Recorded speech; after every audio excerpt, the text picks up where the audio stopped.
یو پیغمبر حضرت یونس علیہ السلام خدای دنیا ته را لېږلی او دا د یو لوی بل پیغمبرو هود علیہ السلام دا هغه په نوسو کې دی د ده علاقه موجوده عراق چې ورته وایي هغه وخت کې دې ټولو ته به فارس وی دا اوس چې کوم عراق دی دا فارس و د دې مخکنی ژبه فارسي وه دا کوفه او بصره اوس خو عرب دي لیکن د دوی خپله زړه ژبه فارسي وه حضرت ابن عباس چې دلته راغی په حیثیت د گورنر نو هغه عربي و او د خلکو ژبه فارسي وه نو ځان له یو ترجمان نیولی و هغه ته به ابو جمره وی نو مخکې د دې خلکو ژبه فارسي وه او دا ایران چې اوس کوم ایران ورته وای او یا عراق ورته وای دا ټول فارسیان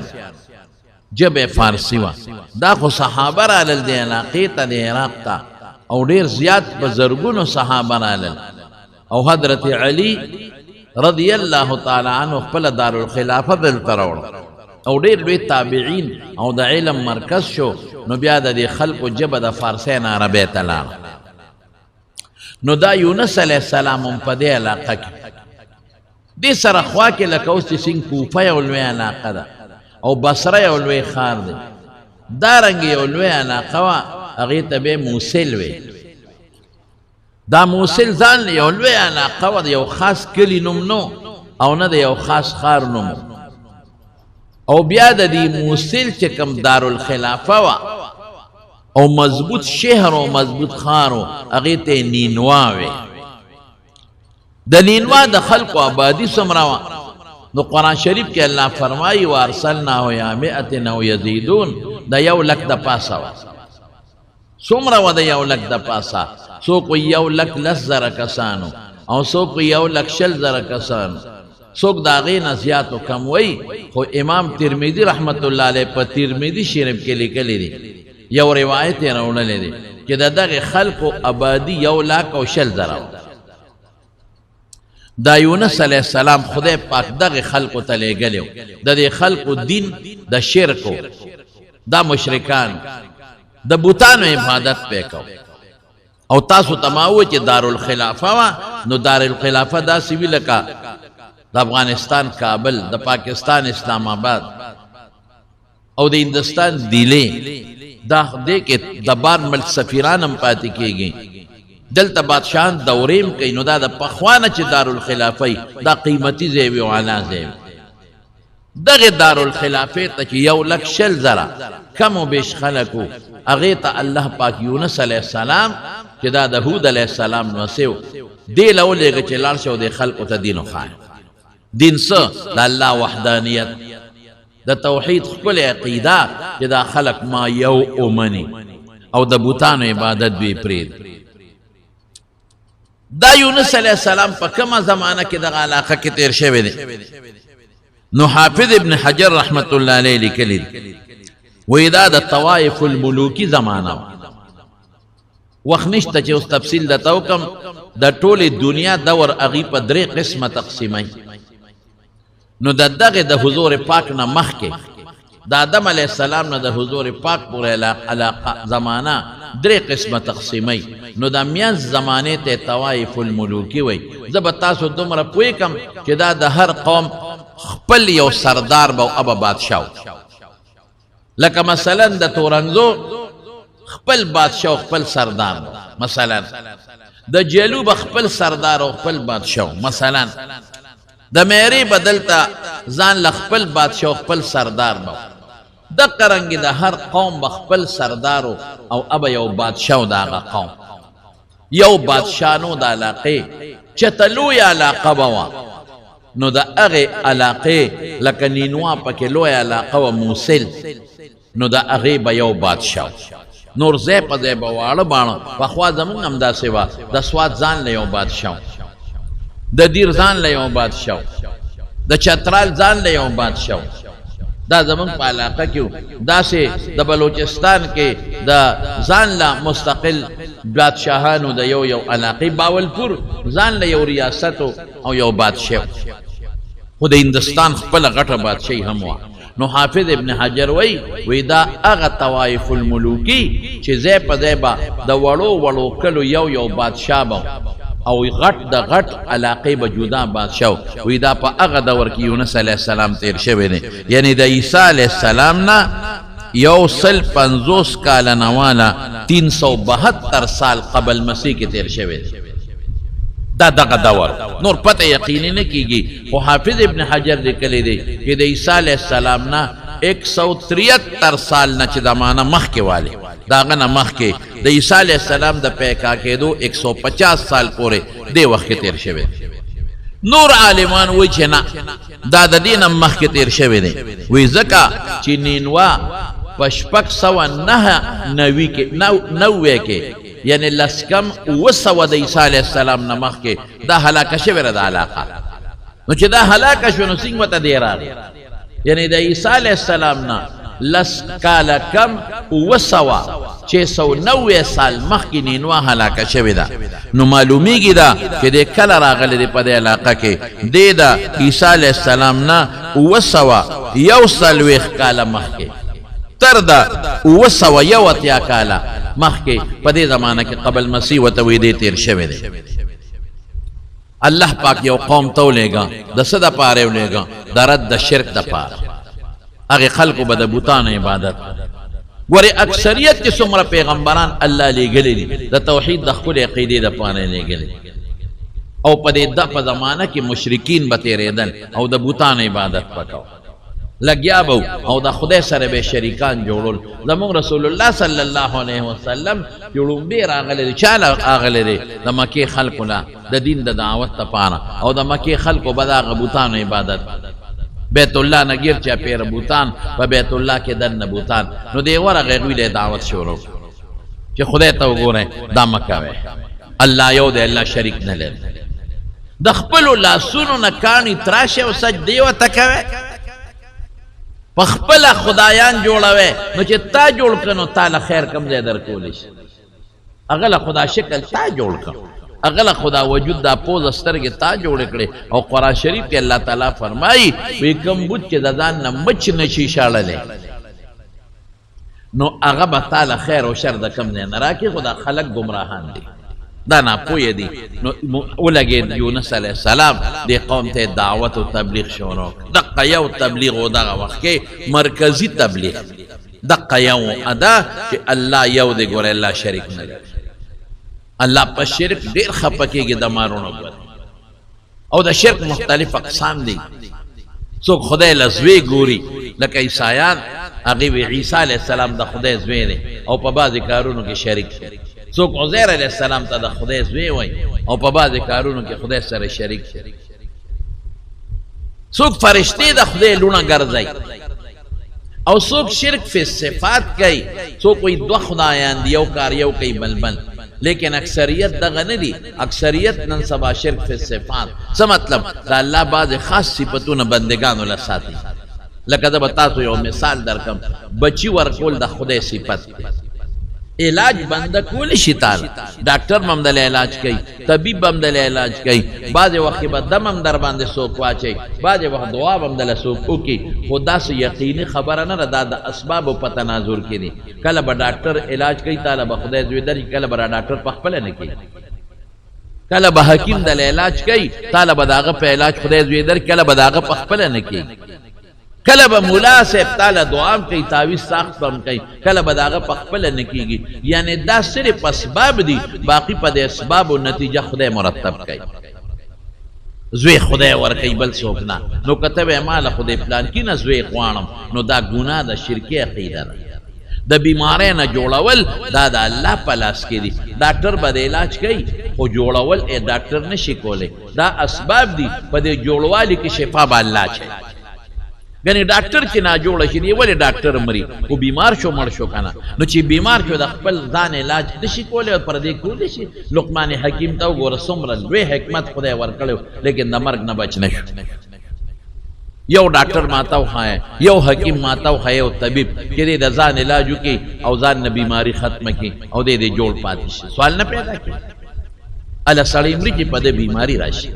یا وړه بیماری یا غټه یا ناګهاني یا پرتا لیکن خامخا نو دا ډاکټر علاج کوي باس دا د وسته د خدای په لاسو کې تا او په دماغو کې طاقت ورکړي د مریض مرض معلوم کی او د دارو خاصیت تعالی درکې او په دې علاج شفا دا د کار نه دا بیا د الله کار نو کته ز پلان کی سړی جوړ کړم نو دم شرکی عقیده نه وې پلان کی را علاج وکړو پلان کی دم را باندې واچو دانه چې پلان کې بتا جوړون کې صرف رب العالمین دی بل څوک نه نو دغه خلق دا شرکیات کول یونس علیہ السلام راغ نصیحت و تشورو اغه نه من عقیده پر خودل ګران کار دي حتی کې سزاګانې ولا ور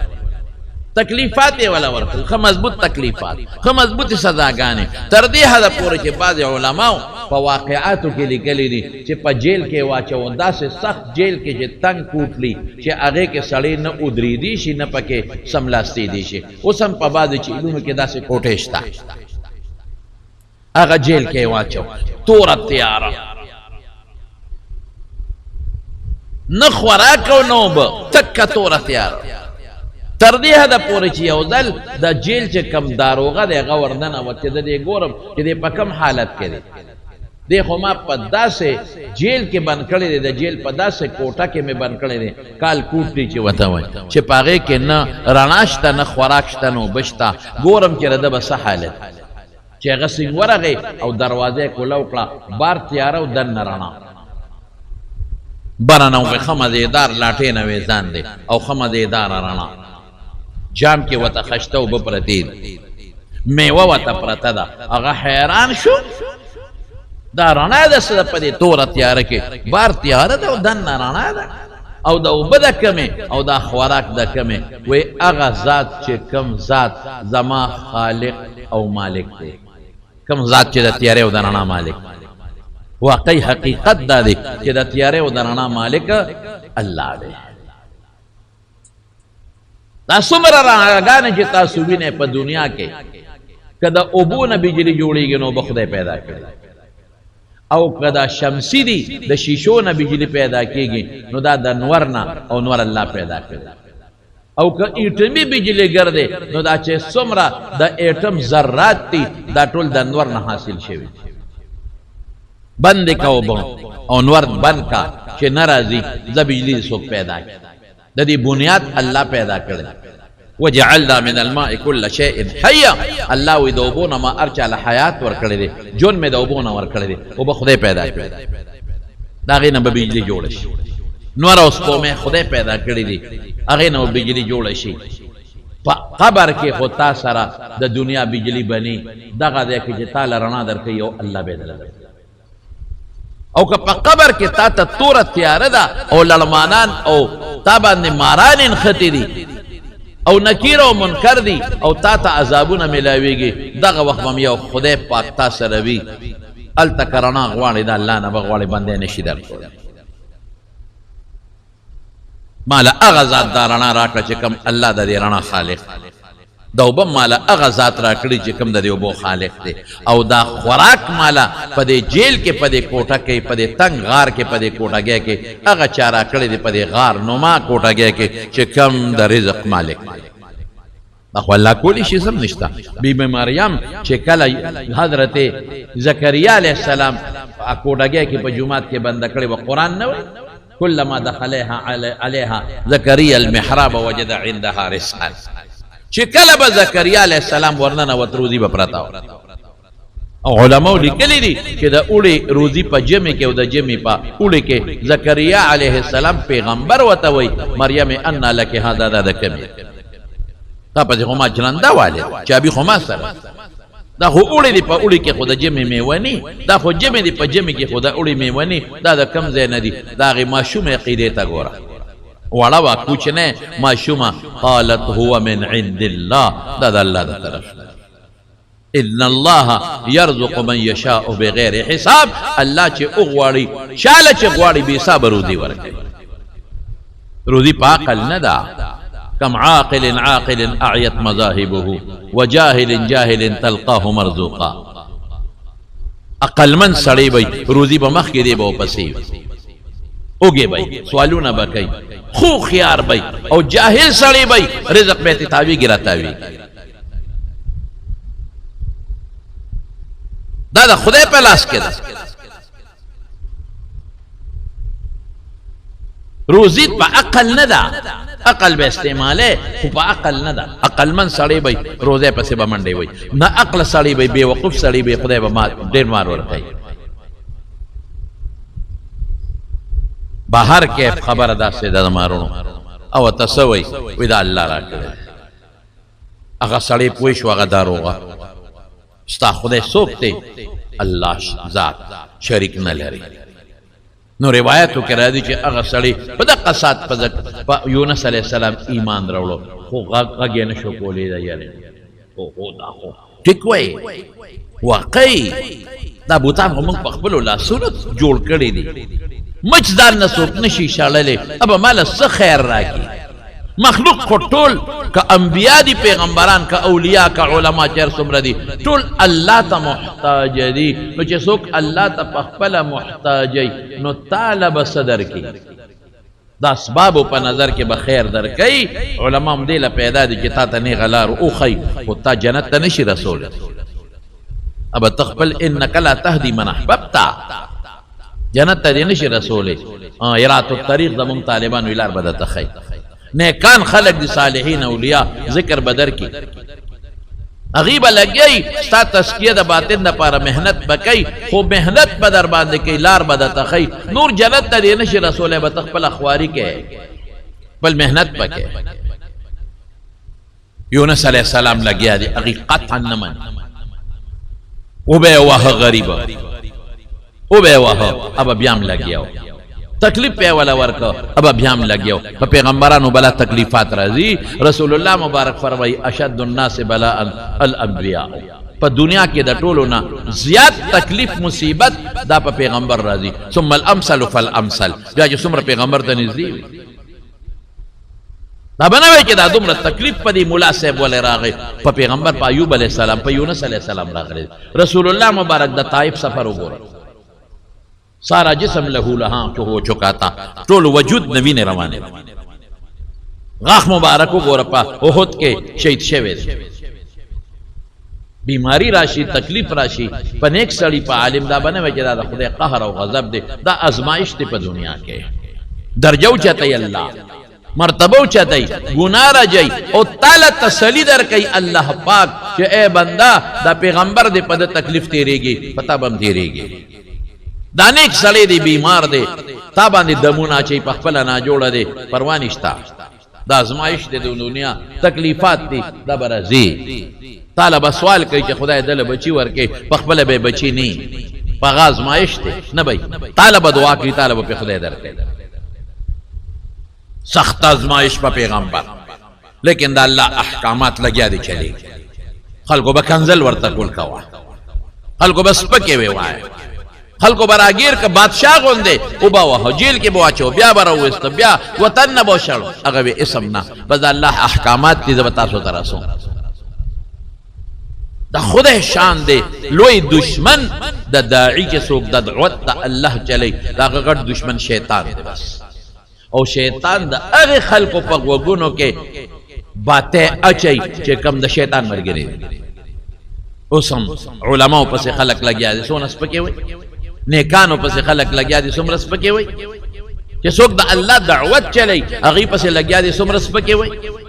دا شیطان پا غوگونو کے ناستے او پاکی نخیر و باسی دکی دا چل دیو دکی دا چل دیو دکی دا چل دیو دکی دا چل دیو دا دا زویو دا دا داو داو اغا نکی دا خبری بتا تا جوڑے شیطان لگیا دی کہ دا دین دا خبر تواو نرے شیطان لگیا دی کہ دا دین پا خبرو کی تا تا رکاوٹ پیدا کی نو تا تا بخپل پنزو سوڑی نخی او دا غاغا معمولی دو غندے یا درے غندے وڑے غندے غلطے بدر تخی او تا با پاغا بدغا کئی بیتمادا کئی دا قانون دے فطری قانون روان دے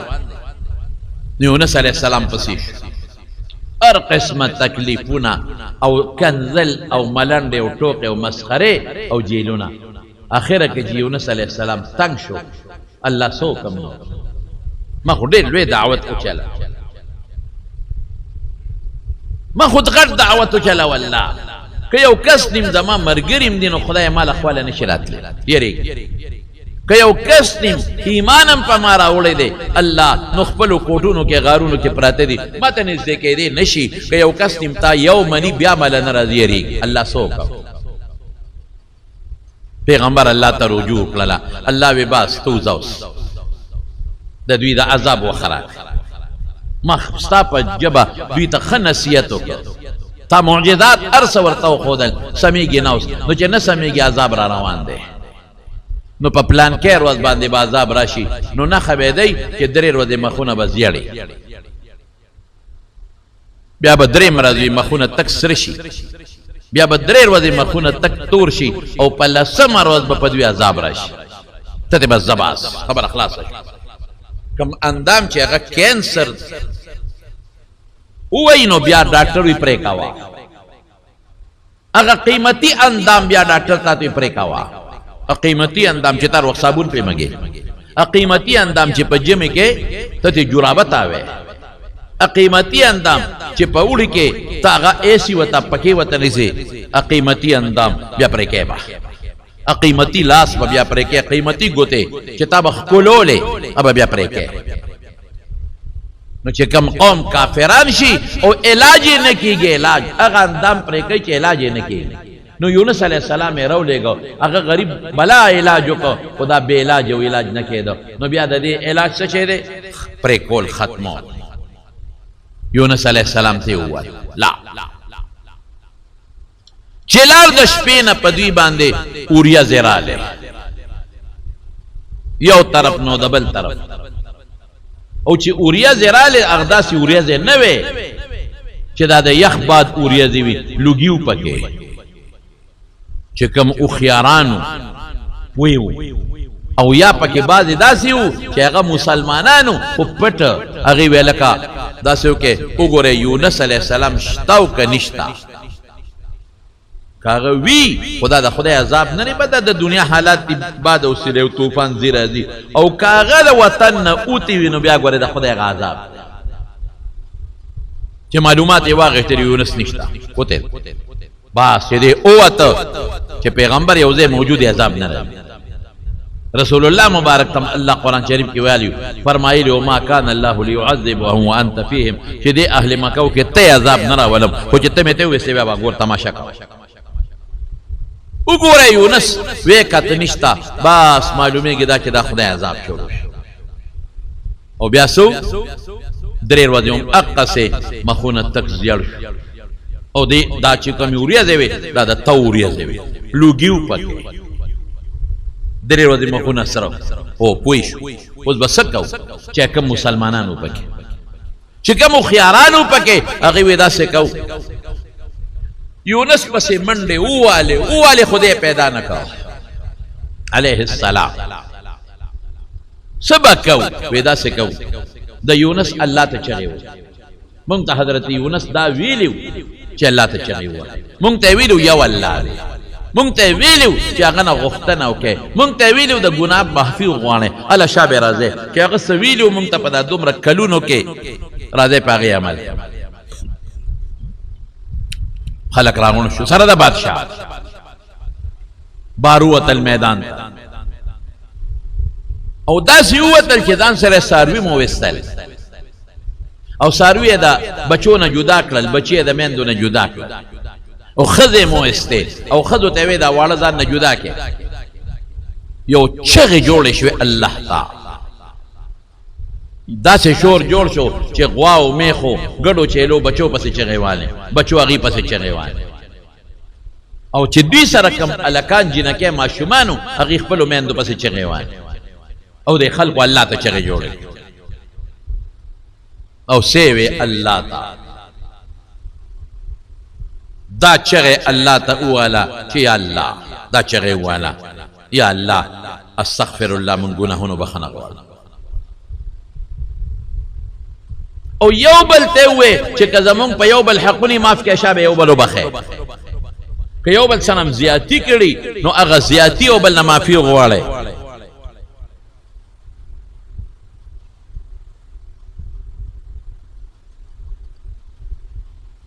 او خدای ته څه چغې واله. حافظ ابن حجر طبرانی کې یو حدیث ته معجم کبیر د طبرانی الله ته چغې وی یا حي حين لا حي اغه ذاته چې ته هغه وخت بم جم دی چې بل جم دی بني تبا هغه وخت جم دی چې بل جم دی به ني. اسرافیل علیہ السلام چې شپېلې ويرس ختم ويا حي اے جم دی ذاتا يحيي الموتى مړي به ته جم دی کې جون ستا پلاس کې دی. ويا حي لا اله الا انت اے جم دی ذاتا ستانه بغیر بل رب نشتا. او فضیل ابن عیاض دا ګورلې محدث دی صوفیم دی ولې محدث دی اغه منقول دا چې سبب اللهم ان ذنوبنا قد عظمت وجلت. خدای زمون ګناهونه ډېر لوی دي خدای ډېر زیات دي لوی دي او ډېرم دي. وانت اعظم واجل استانه لوی نه دی الله ته ډېر لوی په ذات کې ډېر لوی په صفاتو کې لوی. فافعل بنا ما انت اهله خدای چې ته د کوم شي اهل هغه کار را سره وکړه ته د بخنه اهل. ولا تفعل بنا ما نحن اهله خدای چې موږ د کومې ګناه اهل یو پاغي ممنسا. نو بابا جیو مولانا شهزاده صاحب رحمت الله هغه به پېشمنی خدای ته جړل نو هغه به یو شعر دي طالبانو ته اکثر دا شعر خیمه جړل با پېشمنی او الله ته به سوي تعاظمني ذنبي فلما قرنته بعفوك كان عفوك اعظم. یا الله ما ته خپل ګناه ډېر غټه ښکاري چې ما خپل ګناه ته وکتل ډېر غټه ده ډېر لوی ګناه ده خو چې ستا عفو سره مې مخامخ کړه نو الله ستا عفو زما د ګناه نه ډېره ده بیا. نو دې سوي فضیل ابن عیاض الله ما سره زما د ذات معامله مکوا زه خو ګناهګار یم زما د ذات معامله خو چې کې ما به په ګناه رانیسي چې زه د کومې ګناه اهل مو د کوم سزا اهل الله غي ته مګوره ته ځان ته وګوره د هغې مناسب کار وکړه ته رحمان او رحیم او غفور او کریم یې خدایه. تعالی هغه وخت ژوند دی چې چاله نشته خدایه ته ژوند ورکې پروردګاره. دا چغې دا یونس علیه السلام هم دا آوازونه کړي دي بیا وروسته او دا چغې خدای ته ووایه. نو رسول الله مبارک فرمایي نبی کریم صلی الله علیه وسلم چې سبقت حدیث قدسی دی سبقت رحمتی غضبی چې وی د ما د غصې او د رحم معامله راشي نو بیا د ما رحم غالب دی. دا وخت د خدای غضب هم راغی په دې خلکو عذاب شروع شو لیکن جدي خدای ته چغې جوړې کړې او دی وی چې خدای مونږ ګناهګار یو. دا به وایې ښه کبر به نه کوې چې ما څه ګناه کړې ده خدای زه دې ولې رانیولې. نه نه نه نه الله زه ګناهګار یم خدای. دا چغه به وی الله ته الله زه ګناهګار یم خدای ته انصاف کې خدایا ته ظلم نه کې تا په ما د دنیا احسانات کړي دي ربا لیکن ما د هغې شکر یې نه ده ادا کړی. الله زه ډېر ګناهګار یم خدایا عاجزي وکړه الله ته زه ډېر ګناهګار یم خدایا تا په ما ډېر احسانات کړي دي ما ستا د احسان شکر خدای نه دی ادا کړی. خدای هغه وخت به ته جم دی چې دا ټول به مړه وی هغه وخت به ستا رڼا یي په قبر کې چې ما سره به د دنیا رڼا الله نه ته وا پروردګار ته چغه راغلی عذاب دنه خدای ختمي. قرآن شریف کې الله فرمایي فلولا كانت قرية آمنت فنفعها إيمانها إلا قوم يونس. دا سه کلی چې عذاب راغلی دی او هغې ایمان راوړو عذاب ته نه دی ټال شوی نه دی لر شوی. کنی د موسی علیه السلام دشمن فرعون خو چغې ووالې آمنتو برب موسی و هارون چغه والے و دا سینه لکه دا چې ده دا عذاب وخت کې خو ارسله چې عذاب وي نه چغې وباسي خو دا سینه لکه دوی چې ویستله دوی چغې ښځې م وایي ماشومان یې م وایي سړي یې م وایي او واړه یې م وایي څاروي هم چغې وایي او بچي هم چغې وایي او یو بل نه معافی هم غوښتې که یو بل سره م ظلم زیاتې کړی 1,00,000 څه د پاسه معافی هم الله نه غواړي او خدای ته چغې زاري استغفار هم وایي او الله معاف هم که خدایه بس تا نه بله سره نشته. آی هاي دو سیزونه دي د عذاب د پاره، دو تنبیه دي، دو تنبیه. یو د دواړو جهانو مبارک سردار چې په دنیا کې موجود. وما كان الله ليعذبهم وانت فيهم وما كان الله معذبهم وهم يستغفرون. دویمه تنبه استغفار ده، د خدای نه بخښنه. نن امت په لوی جنجال کې ګیر دی، انفرادي گناهونو کې مونږ ټول ګیر یو، مالی گناهونو کې مونږ ټول ګیر پراته، اخلاقی گناهونو کې مونږ ټول ګیر پراته، بد اخلاقی لري راځي. د کشر مشر لحاظ کې مونږ ټول تبایو، د مشر لحاظ نشتا. د گاونډي یو بل سره بد سلوکی عامه ده، حرام خوری عامه ده، سود خوری عامه ده، یو بل پسې کنځل او سپکې عامې دي، د یو بل په بدو خوشحالېدل نن عام دي. نن مسلمان د مسلمان وینو ته تګې ناست دی، نن مسلمان د مسلمان مال ته تګې ناست دی، نن مسلمان د مسلمان مال ته عزت ته تګې ناست دی. نن د کافر ضرورت ختم دی، د هغه د راتلو هېڅ حاجت نشته. مسلمان په خپله مسلمان وي، نن کافر ته تماشې ته ناست. نن مسلمان په خپله لګیا دی، د مسلمان مال وهي، کافر تماشې ته ناست. کافر به نه راځي چې ستا مال به وړي او غنیمت پیدا لګرځي. نه نه نه نه نه، نن مسلمان په خپل لګیا د مسلمان مال وای په مختلفو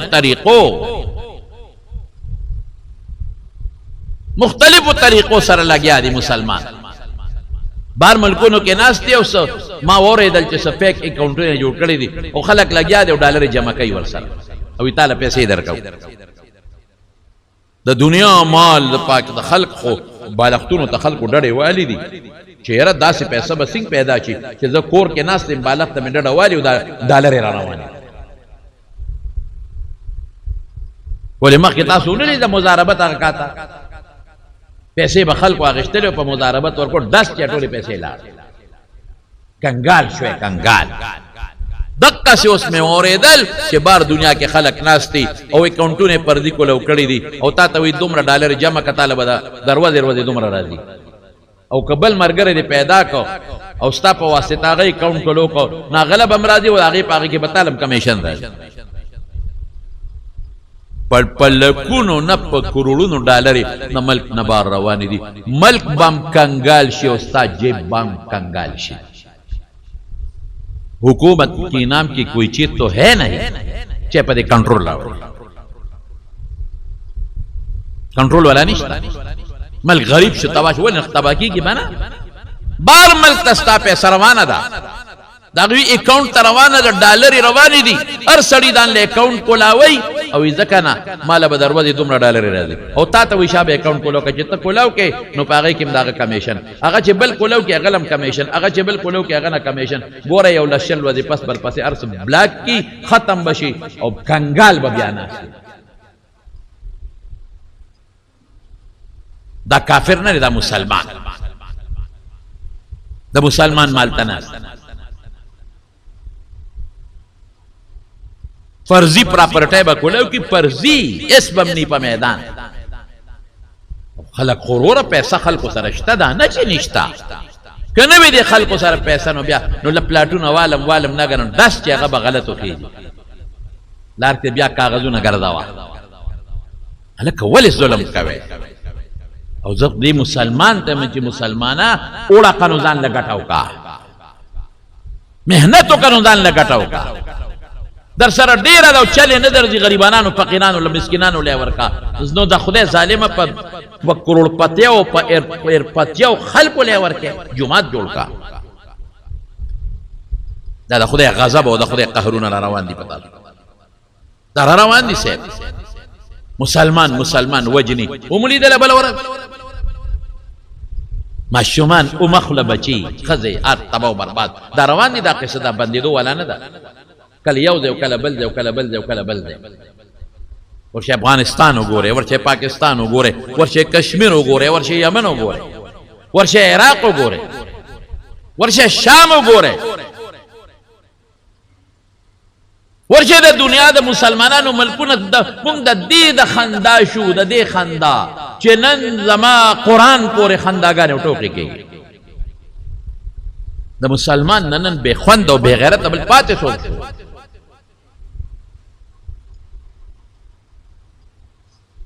مونږ د دې خندا شودن مونږ پورې کافر خان دی او بل سره چې نن د دې د پیغمبر پورې مونږ استهزاء ټوکې وکړي او د پیغمبر حاکم جوړ کړي. نن بوله قرآن را واغشتو ولا پاڼې پاڼې بس مکه وغورځو او خپې مو په د پاسه کې خو دې نن مونږ د دې خندا شو. هاي روزانه مړی دي مرګونه دي، روزانه ډاکې غلاګانې دي، نن بل فساد او فتنه د جمعتونو نه بیټران خلق پټي او خرڅي. اوس به زه د خدای د کور څوکۍ کوم، اوس به زه د الله د مال د جومات شیخ د الله دی، زه به د الله د مال حفاظت وکوم. اوس به زه د جومات د بیټرۍ څوکۍ کوم. ولې د هندوستان نه د سړی هندو راځي د هغه کوي، د فرانس نه عیسائی راځي هغه کوي، د روس نه روسي نه نه د هندوستان د سړی هندو دا نه کوي، دا د روس او د جاپان او د امریکې کافر نه کوي، دا زما مسلمان رور کوي. پیسه نشته وته وګټه نرشه مړه نرشه وګټه مزدوري وکا نرشه وګټه ګوډو کچاري وکا نرشه ټماټر خرڅ کا په دلارو کې ستانه خزوانان لګیا دیو په ګاډو ټماټر خرڅي. نو ته جمعات د خدای په کور ورځې او دا غینه بیٹره پټه جون دې ټولو مر دې خدای له باندې ور دې قبر له باندې ور دې قیامت له باندې ور اخرت له باندې ور څومره جمعاتونو نه بیٹره پټه شوي الکه دروغ هم کړی اشاره ته نن دا شروع یو جمعه تم پاتې نه بیٹره پټي شیشه پټي کی خوشي چې اوچته ریغې لګوته نه ور پکې پټي کی د جو دم را سیدلې دا خبره چې مسلمان دا به مسلمان خو نه دی مړه دا مسلمان نه دی چې ځان ته قرآن شریفونه کې دی او پاغي خو جو پکې راکول دا مسلمان دی دا کافر دی مرتد دی واجب القتل.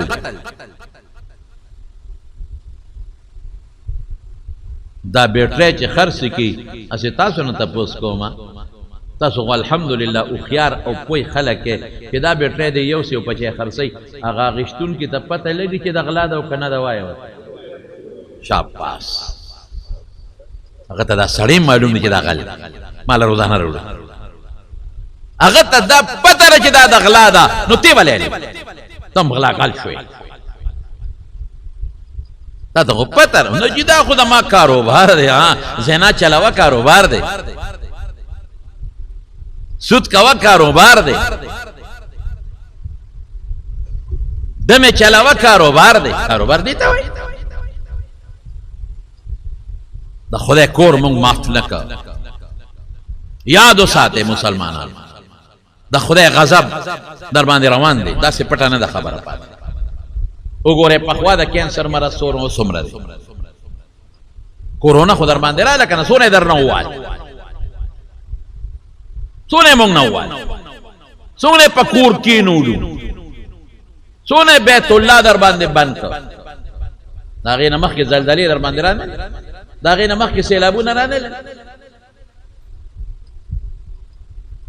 دا د خدای عذابونه د خدای قهرونه دا روان دي دا پاتې نه دي تمو چې ما د خدای د کور نه بیټری پټ کړه دلته به جمعات ته سړی راشي موټر سایکل به دي پټ کی دلته به د خدای په کور کې سپلای دلته एकदम ها ماشاءالله هندو مسلمان شو نو جمعات ته مانځله بوته نو چې ته هغه سپلای هغه مسلمان وته سپلای اوچته کا وی ولې دا خدای کور ته نه نوزم کنه وی دا به بر دن یک دوی دن ولیک دو دلته څه چل دی وی دا پټای خلک وی سو کې پټای تاسو ټول مسلمانان یې وی مسلمانان واپس سپلای ترخ کیو نه یو هغه دین کې نه داخليګما چې زه به د خدای کور ته زم او زه به سپلای ترخ کې نسم ولی مسلمان به مان غلا کوي زمغه هندو خیم چې غلا خو نه کوم د خپل عبادت خانه نه نو مدغه حال هندو د خپل عبادت خانه نه غلا نه کوي سیک د خپل عبادت خانه نه غلا نه کوي انګريز د خپل عبادت خانه نه غلا نه کوي او بغیرت مسلمان ته د خپل عبادت خانه نه غلا کوي ته د هغه چا نه غلا کې چې هغه الله ته ودرېده وی الله اکبر د هغه مخ خدای ته دی او څپلی شاته پرتې دی او ته د هغه نه غلا کې ته شرمېږې نه تا لا یا نه راځي ته یریږې نه چې خدای به مې راونیسي ته یریږې نه چې دا پیسې به رانه خدای په بله وباسي ته یریږې نه چې کینسر په مره به دې ور وغورځوي ښځه بچې به دې ور وغورځوي په دشمنۍ به دې اخته کړي په غم به دې اخته کړي ولې نه یریږې د خدای ته ډېر کبرجن یې بهر کې زمارو هغې قوم چاته چغه واله الله ته یو بل نه معافي چغې سورې الله پاک سوی فلولا كانت قرية آمنت فنفعها ایمانها الا قوم یونس یو کلی چغې نه دی والی ما سوا د یونس ته قوم نه هغوی الله ته چغې والی نو الله سوی قرآن شریف کې الله فرمایي لما آمنوا كشفنا عنهم عذاب الخزي في الحياة الدنيا ومتعناهم إلى حين مونږ ته هغه عذاب لرې که رسوایي وسخته او ټیم هم وله عذاب تل شو ختم اوریاس لاړه لوګي لاړه ټول قوم راغی مسلمانان شو بس مکمل مسلمانان بوتان یې ونیول ماتې کړل ختم علی شابه بل پیغمبر یونس پسې ګرځي یونس علیہ السلام را پیدا کړ بهر کې ابدا باقی واقع برته ان شاء الله العزیز پراتلون کی جمعه کې وې صرف یو خبره بل تاسو مخ کې کېده او دا د دې واقع د دې پورې چې څه مسلې دي ادا چې خدای اساس وکني سینا خدای وتعالى پیغمبر دی که پیغمبر نه د پیغمبر نه پس علما او نیکان او صالحان داعیین در لګي چې خلکو ته دین او خیر دا خدای خپل حجت پوره کوي او دا غي نه پس خدای نیول کوي او په نیکان او ازمایښونه راځي لکه په یونس علیه السلام چې رااله او بیا ته د خدای عذاب لر کول غره استغفار به خدای ته بجاړه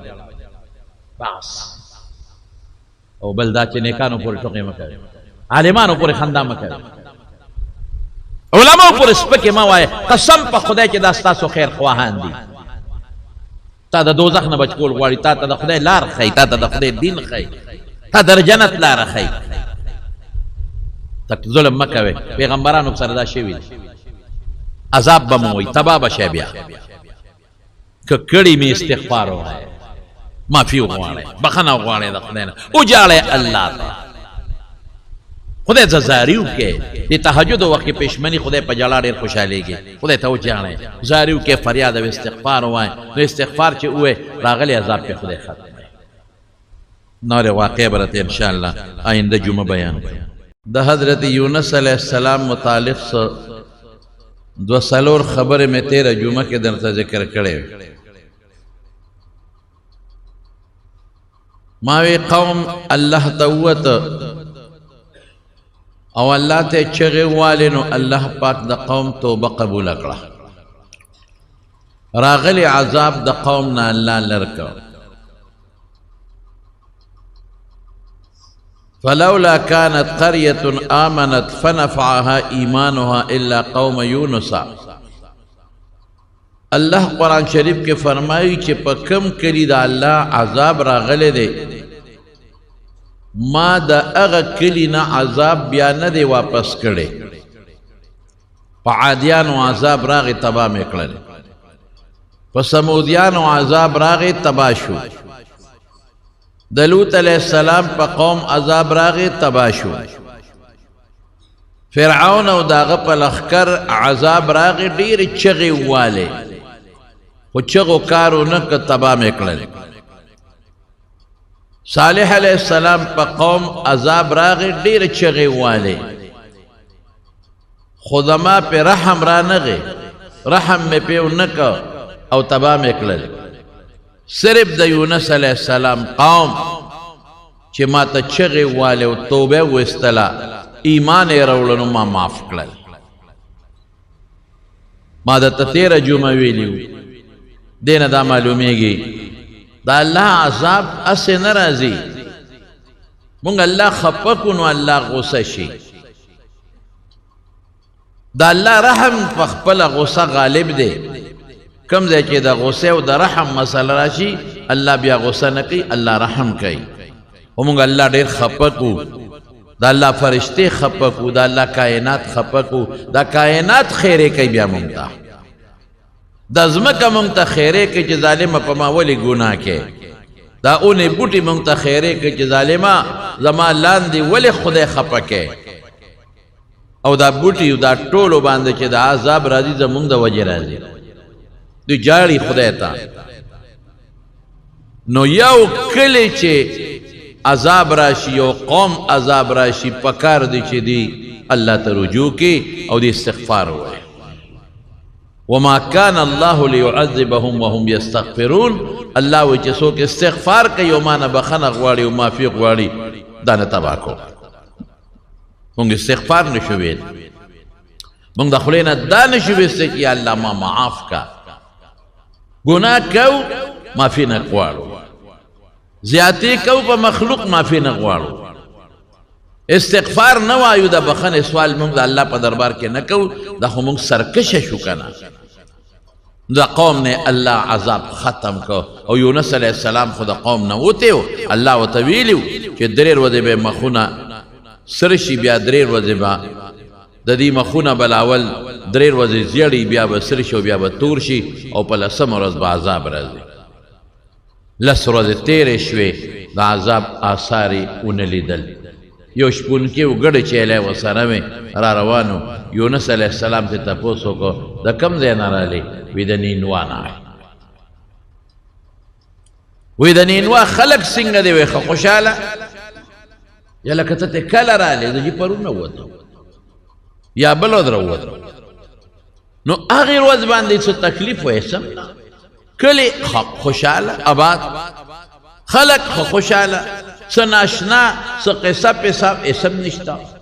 حضرت یونس علیه السلام دلته پریشان شو چې یا خدایا تا خو ما سره وعده کړې وه چې عذاب به شروع کېږي او په لسمه ورځ به عذاب راځي. 10 12 14 ورځې خو تېرې شوې، هېڅ عذاب رانغی. نو ما عذاب ولیده. او دا خلک چې په دې لاره را روان دی د نینوا نه، ټول خلک وایي چې عذاب نشته. خلق سر کې دي، خلق خوشاله دي او عذاب نشته. په دې دی کې دل اوخویده. د قوم یو قانون به و، د قانون یې څو ادا چې چا به دروغ وی د هغه به سزای موت، چا به هم چې دروغ وی بس پانسي کو به. دا وی د بعضې قوم قانون. لکه نن هم د چین، زمونږ ستاسو په ګوند کې چین یو ملک دی، تاسو ته پته ده د هغې قانون دا دی چې څوک کرپشن وکړي، کرپشن د 10 روپو دی ولیني سزای موت. که بادشاه کرپشن وکړه خزانې ته نقصان ورسو د 10 روپو سر به قلمي، که گورنر ورسو، که لیډر ورسو، که بل چا که خان او که غریب،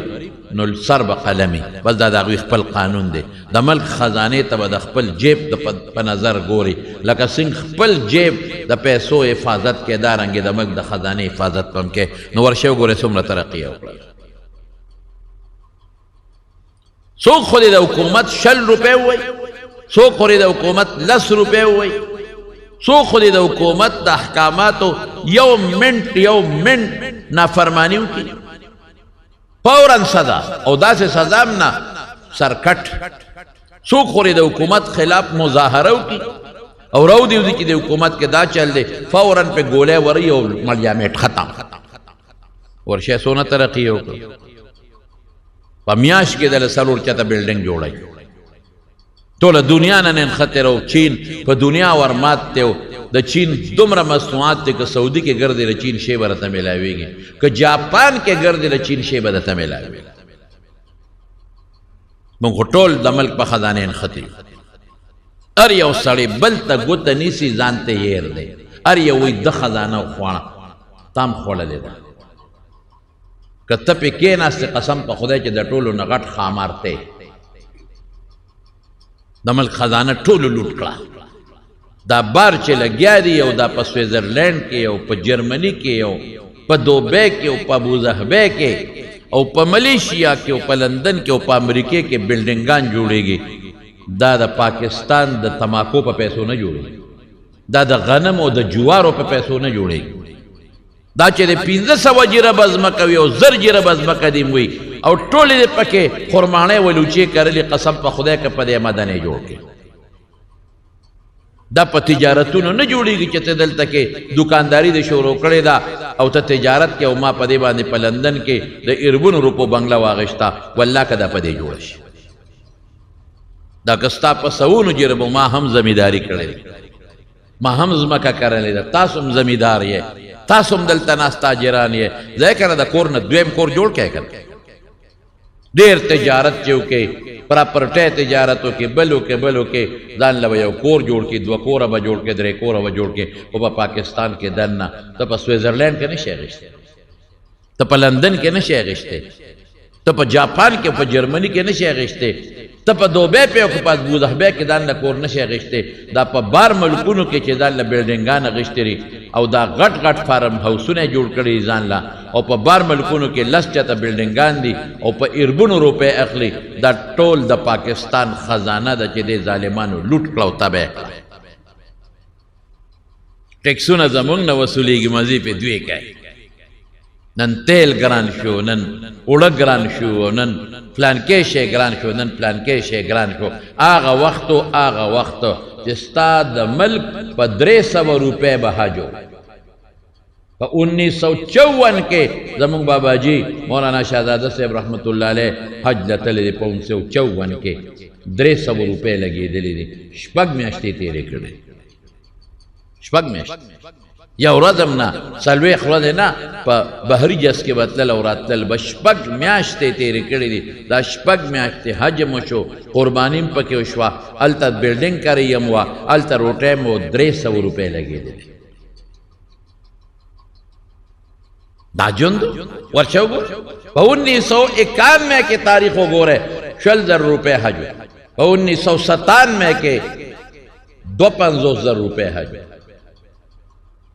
پرون سار میں چاہتا ہوئے میں پا 1987 کے 86-87 کے دماغ خادی ہوا میں پا 2200 روپے تول سرزل پا 200 دا یوب خان دوارو قربانی چی با خلق پولا پا 6 و پا 20 روپے بے غو ما خاگشتا دفر للا ٹھیک پہ برشو سوالا کن اس میں خا پا 6 والا کن دا ولے د پاکستان پیسه لاندې را روانه ده ډالر کې اوچت روان دی او ټیکسونه دي که خپلې پیسې د بینک نه راوباسې ټیکس به ورکوې ولې ما بینک کې پیسې جمع کړې بینک پې سود کوي که نه بینک پې ځان له ګټه کوي زه خپلې پیسې راوباسم ولې ټیکس ورکوم ځکه چې اخلم بیا به ټیکس ورکوم که خرڅوم بیا به ټیکس ورکوم د چا خېټو له روانې دي د دغه پارلیمنټ والا ظالمانو خېټو دا چې یو ته غل او بلبل ته غل او بلبل ته ډاکو دا ټول د ملک خزانه لوټ کړه دی ظالمانو یعنې راشه کنه د 500 جربو جایداد مالک ته راشي ما سره د حساب وکړي ډېرې په دوبۍ کې دلته بنګله والي د 1000 جربو والا یې دلته په دوبۍ کې بنګله والي ته موټر پکې نشي ساتلی یو ته ګوته نیسي هغه غل دې ته نه ګوري چې 3 خو مې ځان ته 4 خو مې ځان ته راماتې کړي بلبل ته ګوري هغه غلا وکړه هغه ډاکه وکړه هغه غلا وکړه هغه ډاکه وکړه هغه غلا وکړه هغه ډاکه وکړه هغه غلا وکړه د یوه دې ګوته بل ته ونیو 4 دې ځان ته راماتې کړه آی های افسوس ملک به ترقي وکړي باچا خان دې خدای پاک وبخي باچا خان به یو خبره کوي په دې سیزو جمعات کې تقریر کړو او ما په خپل اورېدلی و دلته موږ ولا راغلی و دې سیزو جمعات کې او هغه څه وی وایي زموږ د ملک نه مالدار ملک بل نشته پاکستان وی ډېر مالدار دی وی ولې مالدار دی وی دنیا پې نښتې ده او سار او ماښام یې خوري او تشیږي نه نو خو مالدار دی دنیا پې نښتې نو چین خوا کې ما سره ملک نږدې ورشه وګوره چین کرپشن نشتا هغه هندوستان چې قحطونه به پکې چلېدل قحطونه خلک به د لوږې مړه کېدل ډوډۍ به نه میلاوېدله ما سره یو ځای آزاد شوی دی ورشه په هغه څونه قرض در او په تا څونه قرض در د هغه څونه قوم دی او ستا څونه قوم نورې خبرې پکې نه کوو نورې خبرې پکې نه کوو ګناهګار به شو هلکه ګناه به مو شي ګناهګار به شو بشیر جانه ته پکې څه وایې څه ها نعتونه پکې وایه که نه ظالمه ګناهګار بشو نو خبره مې دا کوله چې د هغې قوم دا قانون و چې چا به هم دروغ ووې سر قلم یونس علیه السلام دلته سوچ کې پرېوت چې الله څوک اوس خو واپس نینوا ته نشم تللی که واپس لاړم نو ما ته به خلک وایي مونږ ته دې دروغ ویلي چې په لسمه ورځ به عذاب راځي او درې ورځې به مخونه زیړې او بیا به درې ورځې سرې شي او بیا به درې ورځې تور شي او په لسمه به عذاب راځي لسمه نه چې شلمه دې ورپسې تېره شوه کم دی دروغ خو هغې قانون دا ده چې جرم سزای موت اوس به څه کوو کلي ته خو نشم تللی روان شو چې به زه هجرت کوم کشتۍ ته دلته زموږ علما لیکي چې نوح علیه السلام ګناه نه ده کړې ګورې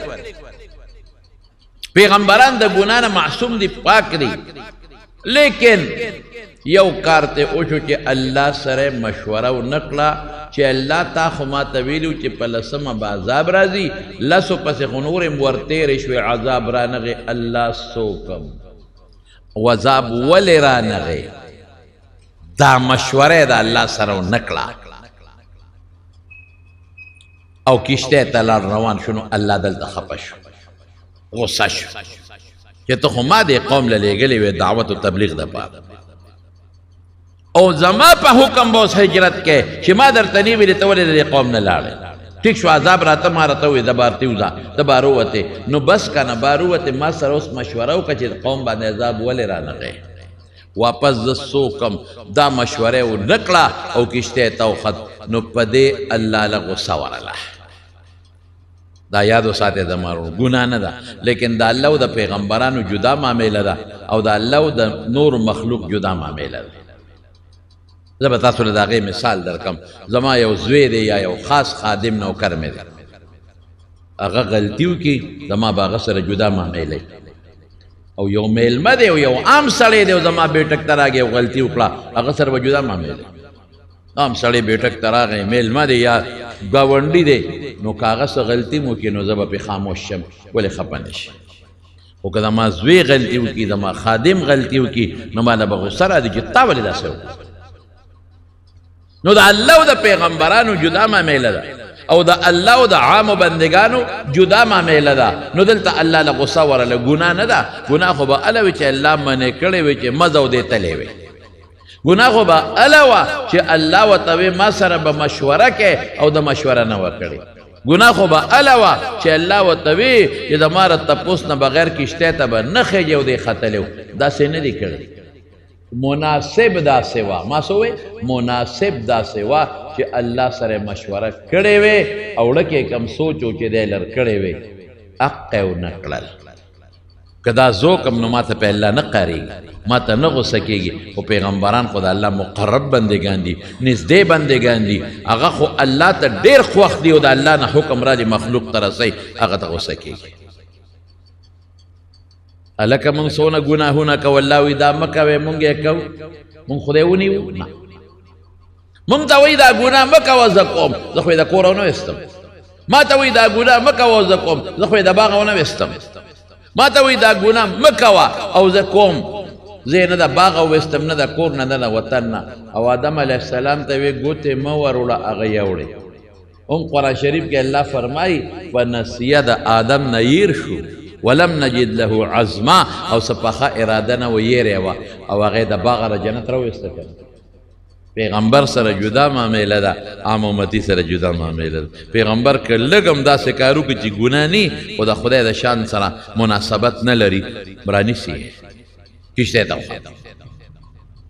چې کشتۍ ته نوح علیه السلام یونس علیه السلام وخته کشتۍ چې د دریاب میانسته شو سمندر دریاب کشتۍ اونخته او چپې او سیلابونه راغلل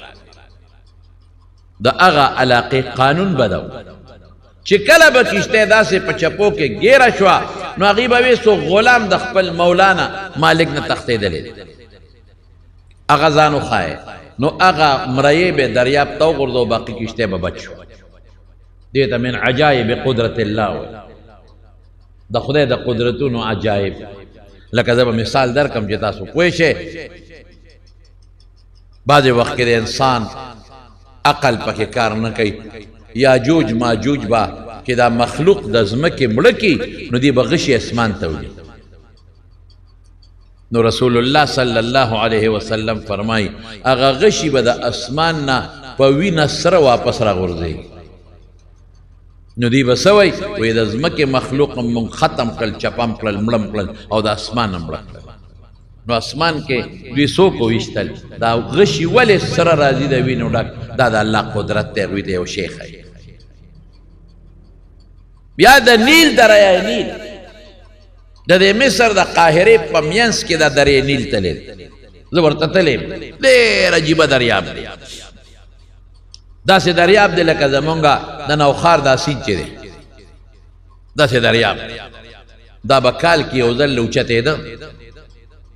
او چې روچت بچو نو دا مصر به یې غرقه او هغه وخت کې ټول مصر د دې دریاب په غاړه د هغوی قانون سو هغوی به په مصر کې یو ښکلې جینۍ او کته خشته به یې ناوې کړه خشته جامې کالي به یې واچول او هغه به یې دریاب ته وروغورځوله نو دریاب به کېناست دا د خدای د عجایب او د قدرت یو نښه وه چې کله حضرت عمر فاروق رضی الله تعالی عنه په زمانه کې مصر فتح شو او حضرت ابو عبیده ابن الجراح رضی الله عنه فاتح دی عمرو ابن العاص دا ټول دي نو هغه ته چا ووایي چې ګورنر صاحب ګورې په پلانکې میاشت کې دا دریای نیل اوچتېږي او زمون قانون دا دی چې مونږ یو ښکلې جینۍ ګورو چې په هغې نه خشته بلني ناوې کوو او دریاب ته غورځو نو ښکته کېږي ګورې دا رواج زمونږ په وطن کې دی هغه یو خط ولیکه حضرت عمر فاروق رضی الله عنه ته مدینه شریفې ته وی دلته دا رواج دی څه وکړم حضرت عمر صاحب والا خط واپس راولېږه دې درمیان کې دریاب راوچت شو او داسې اوچت شو چې خلک گورنر صاحب لرالل وی د خدای خاطر وکړه ټول مصر غرق کېږي زمونږ طریقه دا ده چې یوه جینۍ قربانو دریاب ته غورځو خشته جینۍ ناوې کوو مهرباني وکړه یو به ناوې کو وروبلو نور خو به بچ شي که نه هغه وی ګناه ګناه ګناه ګناه دې جینۍ څه ګناه کړې ده چې مونږ یو ورغورځو دا تاسو غلط کار کوئ وی نو ټول غرق کېږي وی غرق دي شي نو ورغورځو اوس دې کې خلک هم وته چې د خدای خاطر وکړه ګورنر صاحب کورونه هر څه تباه کېږي اگر دریاب اوچت شو بدبندونه شلای وی ما حضرت عمر صاحب له خط لېږلی جواب را روان دی دقه وخت جواب راورسېد قاصد خط راوړه اله راوړه عمر صاحب څه لیکلی دي حضرت عمر صاحب په خط کې دریاب ته خط لیکلی و ای دریای نیل د مصر د قاهرې دریابه که ته په خپل حکم چلیږې چې څه دې خوښی کوه جینۍ نه در غورځو مصر وړی و که کلي وړی و که خلک وړی او که ته د خدای په حکم چلیږې نو زه د خدای د پیغمبر خلیفه یم دا خط در وغورځېد فورا به ښکته کېږې بیا به نه راوچتېږې گورنر صاحب خط راواغېست او خلکو خندل چې خط به څه وکړي چې خط یې سنګ دریاب ته ور وغورځو دریاب چې هغه لاندې تللی دی تر اوسه پورې نه دی راوچت شوی بعضې څیز وي د انسان د عقل نه بار وي د الله ناشنا او عجیبه قدرتونه الله خپل قدرتونه ښایي دغه ځایم کشتۍ په دغه شوه په اوچته او در اخلاصېږي او چپې دي او بم ور چې ورته وي ګرداب چې ورته وي د دریاب مانګي چغې کړې وی خدای مو بخا هر څوک چې دی یو غلام د خپل مولانا تښتېدلی دی الله ځان وښایه ګنې ټوله کشتۍ غرق کېږي که چاته معلوم یې غلام ادې ځان وښایي یو بل وښایه چې یو ورولو چې کشتۍ بچ شي قانون داسې قاعده دا وه د خدای ناشنا قدرت چې هغه ګناه کړ حضرت یونس علیه السلام پوه شو وایي دا خو زه یم هغه کس چې الله سره مشوره نه ده کړې او را تښتېدلی یم وایي زه یم ما ور نه ته نشې کېدی هغې پېژانده ته خو ډېر نیک سړی ستا دا مخ نه شغلې ښې ته ښه سړی څه نشې کېدی قراندازي کوو چې په چا چا شک و چې دا غلام دا غلام دا غلام بعضې خلي باندې شک راځي چې قراندازي وکړه د یونس علیه السلام نوم پکې راووت یاره ته نشې کېدی بیا کو بیا وکړه بیا د یونس نوم راوخت مفسرین دي کې بیا وکړه بیا د یونس علیه السلام نوم راوخت فساهم فکان من المدحدین قرآن شریف کې الله فرمائے وظنون اذ ذهب مغاضبا کب والا یونس علیہ السلام اوت غصه دی قوم تا چې زما قوم زما د رب سره شرک وکړو او بیا مذهب رانغی ولې فظن ان لن نقدر علیه دی خیالو چې زه مشوره ام نه کم لاړ شم نو په ما الله او په ما تکلیف رانه ولي ظن ان لن نقدر قدر يقدر تنگش ذیقت تکلیف الله یبسط الرزق لمن یشاء ویقدر چاله خدای رزق فراخه کوي چاله تنگی نقدر دامانا دا ګمان یې وکړه چې الله به مال تکلیف را نه کي په ما به سخت را نه ولي ولې زه خو یې منې کړی نه یم چې مزه مشوره مې ونه کړله نو څه چلو شو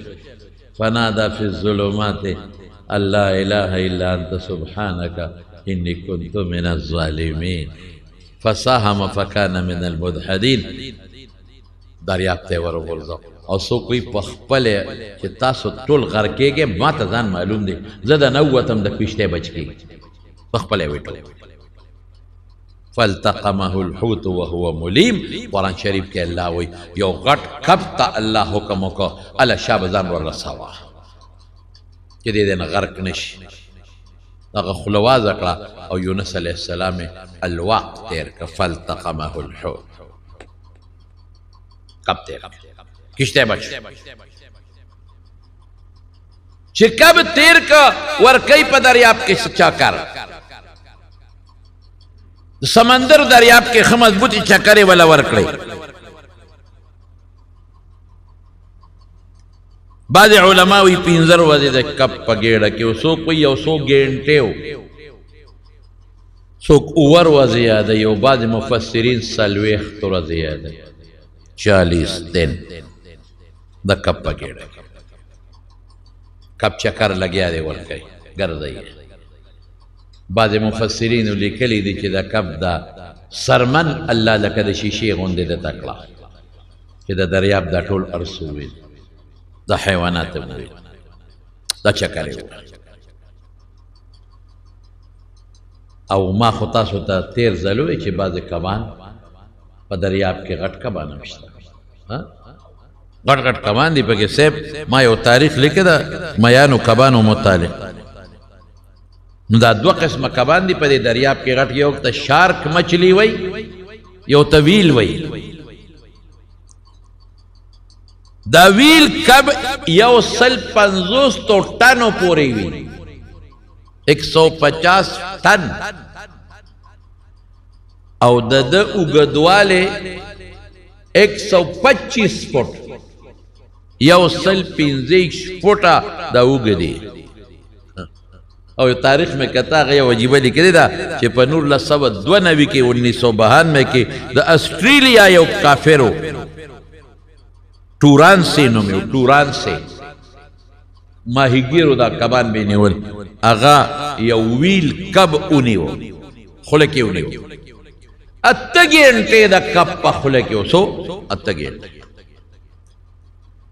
او بیا په غاړه باندې تیرې نکړې شو کب په کوشش کو چې تیرې کم خو دې جبلو کې انخته تیرې نکړې شو نو باره وو جم دیو الکه دا کب په ګېډه کې د سا سنگا غشته دا کب سنگا سائل الله قادر دی کنه نه قادر بعض حیواناتی هغه د هوا نه اکسیجن راکاږي لکه مو بعض د اوبو نه راکاږي لکه کبان بعض اوبو نه راکاږي هوا نه راکاږي لکه مگرمچ الله قادر دی الله ول تنظیم کولی شي الله خپل قدرت خی لګیا دی چکرې ورکوي دا کب خو الله کب ته حکم کوي د کب سرمن ته حکم کوي چې دا ستا د خوراک دپاره نه دی دله لږه سزا ورکوم د ما سره مشوره ونه کړله دا ستا خېټه د لپاره جیل دی جیل چکرې ورکوي لاندې بوځه ورسوله ښې لاندې کا خیلان دی ورساو دا ډېر تیز رفتاری ده د میان ما یو تاریخ کته هغې کې لیکلي چې یو کب دی چې هغه افریقې چې کوم ځنګل دی نو هلته د افریقې ځنګل کې د خوراک دی بل ځای نشته خو د افریقې ځنګل کې چې دی اګی واچي د هغې نه بچې نه جوړوي هغه ټمپریچر نه پوره کوي او د امریکې چې سره خوا کې کم دریاب دی نو هلته ټمپریچر پوره کېږي خو د خوراک نشته وی د دې په منځ کې زرګونه 2.5 دي که څه یادی کیلومیټر مزل دی د روزانه دا 2.5 کیلومیټره 2 چکرې وي هلته لاړ شي د افریقې دریاب له خوراک نو بیا 2.5 کیلومیټره د هغې جزیرې ته لاړ شي چې امریکې سره ده هلته اګی واچي هلته یې بچي پیدا کړي ما وی څومره طاقتور دی دی چې دومره تیز روان دی څومره چې تیز دی د وجود هغه سټم نه ختمیږي طاقت ختمیږي دا منډه په طاقت باندې وي دله څومره طاقت خدای ورکړی د دریاب ځان له یو مخلوق دی زمارونو ګوره دا موږ ته چې کوم دریاب ښکاري سمندر دریاب د دې لاندې یو بل دریاب دی 1400 کاله مخکې رسول الله مبارک فرمایي 1400 سال مخکې ان تحت البحر نارا وتحت النار بحرا د دې سمندر دریاب لاندې اور دی د هغې اور لاندې بل دریاب دی خلکو به وایي دا څه معنی تاویلات به کول علماو اوس تا د دریاب چې کوم انجینران دي او ساینسدانان دي هغې وی او شته د دې دریاب لاندې بل دریاب دی هغه خوټ کېږي خوټ کېږي د هغې دریاب لاندې بل دریاب دی همدغسې یخ دی او دا بحري کشتۍ والا وایي مونږ چې روان یو نو چې مونږ ته د خپلو آلاتو نه پته لګي چې هغه ګرم دریاب دلته راوچت شوی دی په درته بله ووایم دا چې کوم د پاسه یخ دریاب دی دې کې کبان دي دوی ګرم له نشي دی چې ورنږدې شي سوځي او په هغه خوټ کېدل اوبو کې خپل کبان دي هغه بره نشي راختې که بره راوختل دی کې مري د الله څومره لوی قدرت او څومره طاقت دریاب په ویښ کې چکرې لګی قرآن شریف کې رب العالمین فرمایي الیه یرفع الکلم الطیب والعمل الصالح یرفعه چې دا مونږ کومې خبرې کو د الله ته رسیږي نیک عمل چې مونږ کو الله ته رسیږي یونس علیہ السلام د کب ګیړه کې د کب په ګیړه کې د کب په اینه د پاسه سر لګولی دی الله ته او کب په دریاب کې لاندې په توره خټه باندې پروت دی او دی هلته چغې وی لا اله الا انت سبحانک انی کنت من الظالمین یا الله ستانه بغیر بل رب زما نشته خدایا الله ته د هر عیب نه پاکې ربا ما ځان سره زیاتې کړی چې ما تاسو سره مشوره ونه کړو زه کښتۍ ته وختم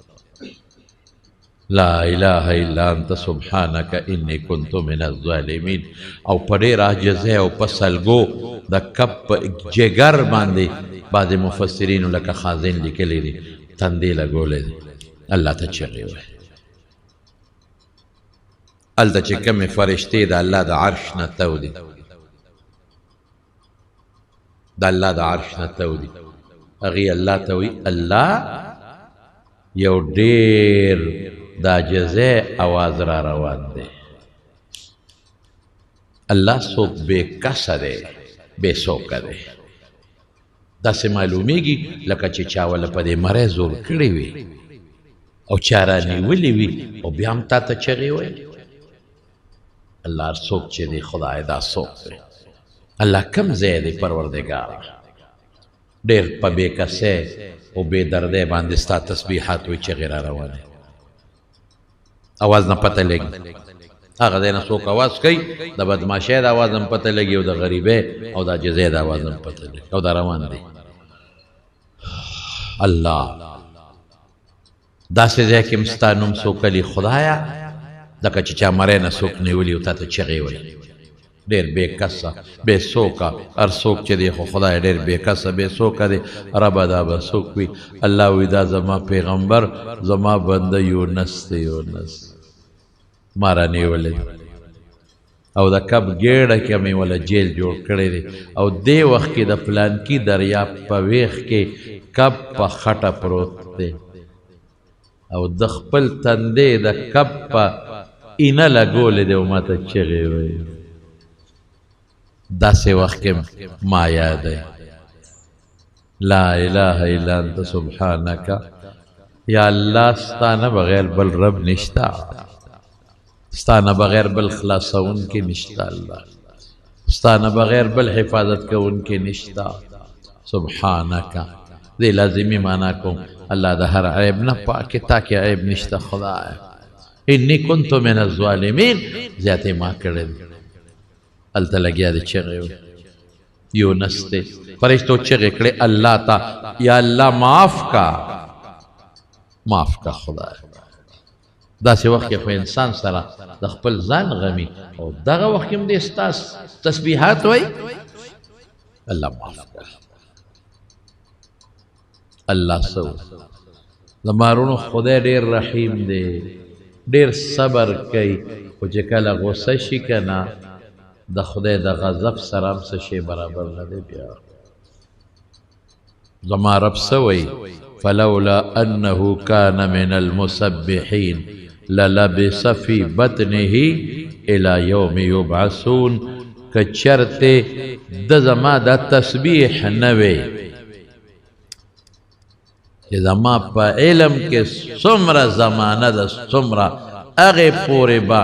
دې دله به مې جون ورکړی او دې قبله به مې ورکړی تر د هغې ورځې پورې به مې جمدې ساتلی و چې د قبر نه خلک پاسي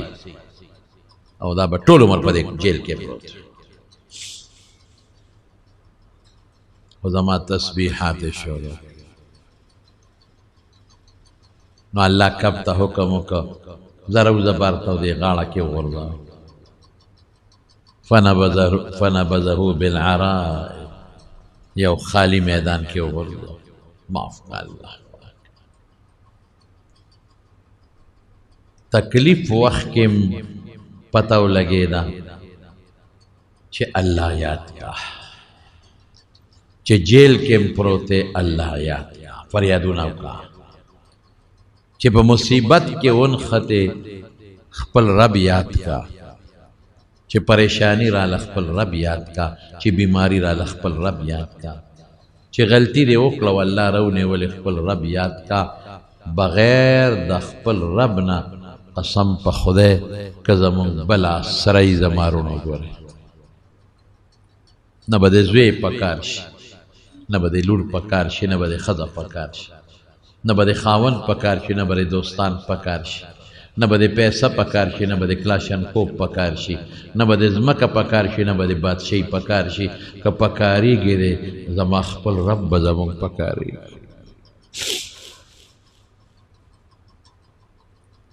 زما د رب نه مهربانه ذات بل نشته په موږ ډېر مهربان زه کله حیران شم چې یاره به تا موږ له څونه ښکلي شکلونه راکړی که تا موږ سپیجو پیدا کړی وي خنزیران موږ ستا څه کولی شو که موږ د چیندخان او ماران او لړمانان پیدا کړی موږ ستا څه کولی شو موږ له دې ښکلي شکل موږ د انسانان پیدا کړو موږ د مسلمانان پیدا کړو موږ له دې عزت راکړو موږ له دې په ګرمۍ کې یخ هواګانې راکړې په یخنۍ کې د ګرم څیزونه راکړل موږ له دې بچي راکړل موږ له دې عزت راکړه موږ څه نعمت دی چې خدای تا موږ له رانه کړ بیا هم الله موږ ستا د نعمت شکر ادا نه کړ موږ تا ته یو ځل ونه ژړل تکلیف راشي جاړو داسې نه جاړو موږ مستی کوو موږ تا ته سر نه ښکته کوو موږ تا په حضور کې منځ نه کوو موږ نفل نه کوو موږ ستا مال کې ستا حق نه ورکوو موږ د خپل مور او پلار عزت نه کوو مونږ په خپلو بچو رحم ونه کړو، مونږ ګاونډي سره ظلم وکړو، مونږ کبر وکړو، مونږ ځان پسې خپې راکاږو. انسان زمونږ د نظر نه هېڅ شی نه راځي. مونږ ټول عمر پیسو پسې منډې منډې منډې، تم رضا نه کړې الله. د مارونو تکلیف پارچا راځي، مصیبت نه څوک نه خلاصي. دم د مصیبت او د تکلیف دا دی چې مونږ خپل رب ته چغه ووو. شته څوک چې تکلیف لرکي بې د الله نه؟ نشته. وَإِن يَمْسَسْكَ اللَّهُ بِضُرٍّ فَلَا كَاشِفَ لَهُ إِلَّا هُوَ. الله وی تکلیف زراولم ختموم زګ وره بل څوک نشي ختموم. الله وی چې ډاکټر مفهوم دی داسې چې ډاکټر دته وی زک ورته باس بابا کورته وړه. لا علاج دی رښتیا ووایه، لا علاج بیماری بې د الله نه بل څوک لرکولی شي.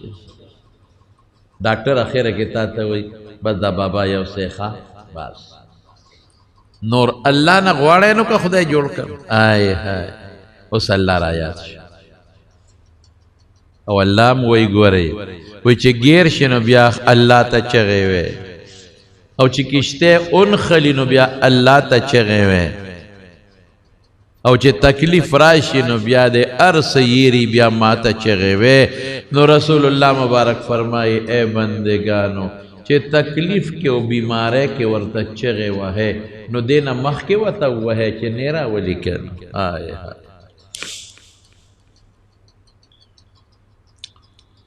دا وظیفه به د نن نه پس ټول کوې که خیر انشاءالله. لا اله الا انت سبحانک انی کنت من الظالمین. روزانه یو سل کرته وای الله خوشحاله. دې نه زیات هم ویلی چې 200 کرته، څوک یې 1500 کرته وي. هر څومره چې ځان له یو نصاب مقرر کې کم از کم سل کرته. لا اله الا انت سبحانک انی کنت من الظالمین. او ځکه یو تجربه وکړئ چې کله درته ټینشن راغی، تکلیف راغی، مصیبت راغی، 9 کرته وایه فوراً به ختمیږي. الله به مدد کوي، یقین ساته. خدای قسم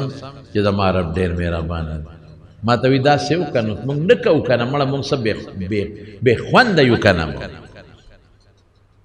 مونږ د خدای د رحمت نه لرې یو که نه مونږ ځان د خدای د رحمت نه لرې کوو، سر لرې کوو. ما ته چل ښیو که داسې یو نه څه وکړل ما ورسره دا چل وکړو، قوم استغفار ووې ما بچ کړل. تا ته وایي تم داسې وکړه که نه د خدای زما بنده. آی های نو الته څه چل وکړو؟ الته پې الله پاک د فانبتنا علیه شجرة من یقطین د کدو بوټې پې د پاسه خدای زرغون که وجود یې کچه شوی بوټې پې زرغون شو. او یو ځنګلي چیلی بعضې علماو لیکلي اوسه هم ځنګلي چیلی ده، اوسه به راتله هغې به پی ورکول. آی های چې خدای دې مدد کوي بیا داسې هم کوي. نو چې پی به یې ورکول چې وجود یې ټیک شو، هغه کچهوالي وجود یې کچه ختم شو، کدو اوچ شو، اوسه یې رانله نو دی په جړا شو. الله وله فرشته راولېږله جبریل علیه السلام. ولې جاړې؟ 2 ملګري مې نن چې اوسه هم رانله و کدو اوچ شو نور دی وی پاسه پس نینواته ده زه نینواته وی نینواته څنګه لاړ شم؟ وی تا پسې ګرځي او الته کې یو شپون کې بیا راته یونس علیه السلام یې وپېژن چې دا خو هغه پیغمبر دی خدای ښه کړی. وی څه صورت حال دی؟ وی نینوه والا ټول مسلمانان دي تا پسې ګرځي. ایمان یې راوړی دی چې زمونږ یونس څه شو هغه پسې ګرځو. لاړ یې نینوه ته، قوم ورپسې راغی بویېد. فارسلناه الی 100 او یزیدون. ما تېره جمعه درته وی 1,00,000 کسان کم و بیش هلته لاړ. قوم خدای مسلمان کړو، ښکلی ژوند یې ورسره تېر کړ. مونږ باندې خو ځکه عذاب رانغی چې مونږ خدای ته چغې والې استغفار هم وکړو. بیا ډېر ښکلی ژوند یې د قوم سره تېر کړه. دې نه پس د پیغمبرو او قوم سره ژوند تېر کړ. او مولانا شاه عبدالقادر رحمت الله علیه لیکلی دی په خپل تفسیر کې چې نینوا کې دی وفات شوی دی. بعضې علما وایي چې نه، نینوا هغه عراق سره علاقه ده او بعض علما وی چې نه دا غزه نبی تللی دی او فلسطین کې یو علاقه ده حلحول وته وي الخلیل یو علاقه ده اوسم الخلیل شته هغې سره خوا کې هلته کې د دفن دی او د پلار قبر دی متا د پلار نومو متا یونس ابن متا د پلار د قبر سره خوا کې وي قبر دی کې موږ د څه عبرتونه راغلل یو خو چې د الله نافرماني کې د خدای عذاب به راځي دویم دا چې استغفار کې او خدای ته وجاړې او چغې وې عذاب به اوچتېږي او دریم خدای خپل قدرت ښیي چې ګورې پیغمبر را نیسم نو ته راته سئ او د لا اله الا انت سبحانک انی کنت من الظالمین فضیلت د توفه او بیا د تخی چې زت د ما دومره طاقت ته چې د دې بچ کوم نو بل څوک دې نشي ما نه قبضه کوله د اوسې په ذریعه او د کدو د پاڼو په ذریعه له خدای دوباره ژوند ورکړي قوم خدای مسلمان دا مونږ لرو عبرتونه نو خدای دې په مونږ عذابونه نه راوړي که رالل نو مونږ به خدای ته استغفار به وایو خاص استغفار او لا اله الا انت سبحانک انی کنت من الظالمین او دا به عقیده ساتو چې خدای تکلیف راوستونکی هم ته او لرې کوونکی هم ته دا خدای لوی طاقت ته الله پاک دې زموږ ستاسو خیر او برکت نصیب کړي الله یې زموږ په زړه کې خشوع خضوع پیدا کړي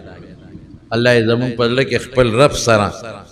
د زړه مینه نصیب وکړي د خپل پیغمبر سره او د دین اسلام سره د زړه مینه نصیب کړي الله یې د هر قسمه پریشانو آفتونو او بلیاتونو په امن کې وساتي